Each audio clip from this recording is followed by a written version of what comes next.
In 1986, my family went missing at a carnival. I know what happened to them, and I want revenge.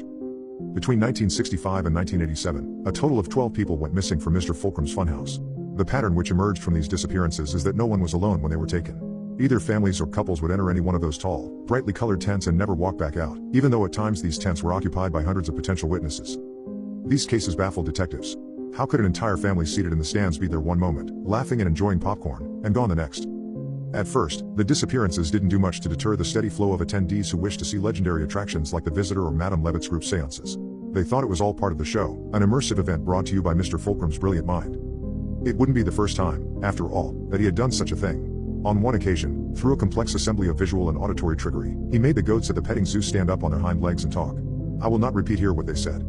Another time, an employee dressed as a giant worm with the face of an old man used a series of underground tunnels to scare guests by randomly springing up from the earth in front of them, or by grabbing their ankles and tripping them. However, it was not just the creativity of Mr. Fulcrum's tricks or the sights which made people flock in droves. You could go there, smack dab in the middle of nowhere, and taste foods from faraway lands like Romania or Azerbaijan. You could watch Siberian tigers fight Alaskan grizzlies or, if violence wasn't your thing, wander through the world's largest hortus conclusus. If you were lucky, you even had the chance to meet the Green Man. All of this popularity and wealth should have made Mr. Fulcrum one of the most famous people in the world.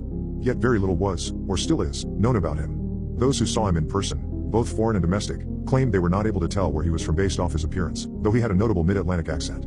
He seemed polite and a bit on the quiet side, though it didn't really matter because whenever he spoke, people listened. Curiously, even back then there were rumors of a darker side to Mr. Fulcrum. Dogs would either growl or run away when they saw him. Rooms felt colder when he entered.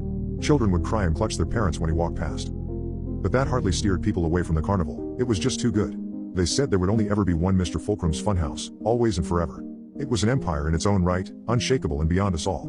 We were supposedly lucky to have gotten to experience it. I cannot stress enough how high it was held in the public eye. Yet the illusion could not last forever. No mind, not even Mr. Fulcrum's, is immune from error. In June of 1986, a family disappeared during the main event of the evening, Mr. Fulcrum's magic show. As had happened in the past, it went unnoticed for the rest of the night, and likely would have gone unnoticed for much longer. Everyone was too engrossed by the sword swallowers and fire singers. But the next morning, a sobbing boy walked into the local police station and reported the disappearance of his family. That boy was me. 39 years ago, my adopted family fell through a gap that suddenly opened in the stands. I watched as they were taken by circus staff dressed as clowns. Being only 7 years old at the time, I thought it was all part of the act, and waited excitedly for them to appear on stage next to Mr. Fulcrum himself. But as the show went on and they didn't show up, I began to grow more and more worried. Then, as part of the final trick of the night, Madame Levitt took the stage next to Mr. Fulcrum, who tipped his hat to her and stepped to the side. She was a gorgeous woman. Thick and glossy black curls tumbled down her bare shoulders as she slowly walked forward, hands stretched to her sides to the cheer of hundreds. Dozens of rings tipped with multiple kinds of precious gemstones shimmered in the firelight conjured by the fire singers, and her fingers twitched and bent in all manner of shapes as she lifted her face to the ceiling and spoke in a voice that didn't sound like it belonged to her body. Then, before us all, she levitated.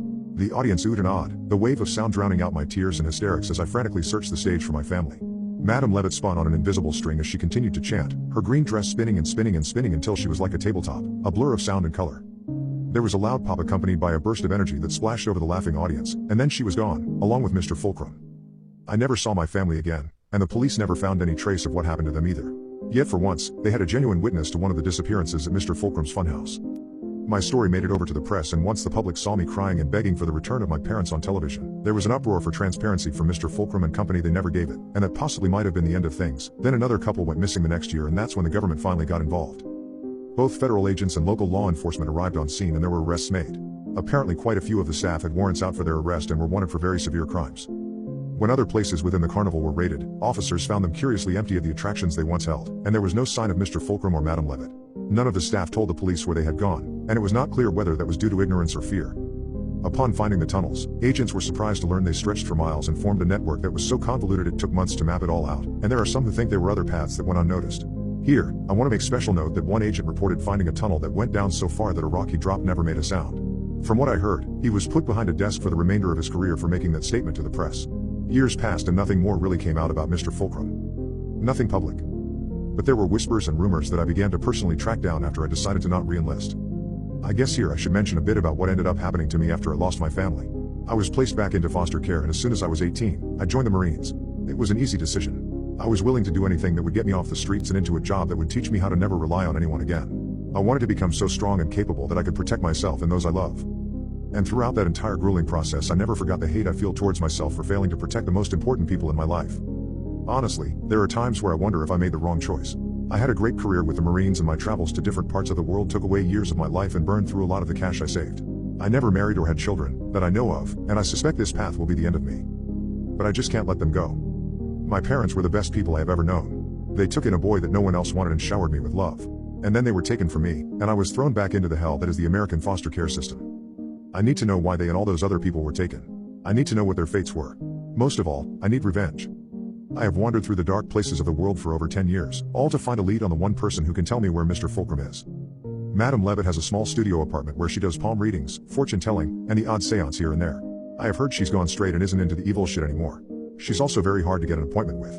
But do some work as security for some pretty big names in the entertainment industry and you'll find you can secure a meeting. Tonight is the night where Madame Levitt will tell me where Fulcrum went. I am leaving this as a record in case I don't make it back. But if I do, you will be hearing from me. I'd ask for luck, but that would be to rely on someone outside myself, and that I simply will not do.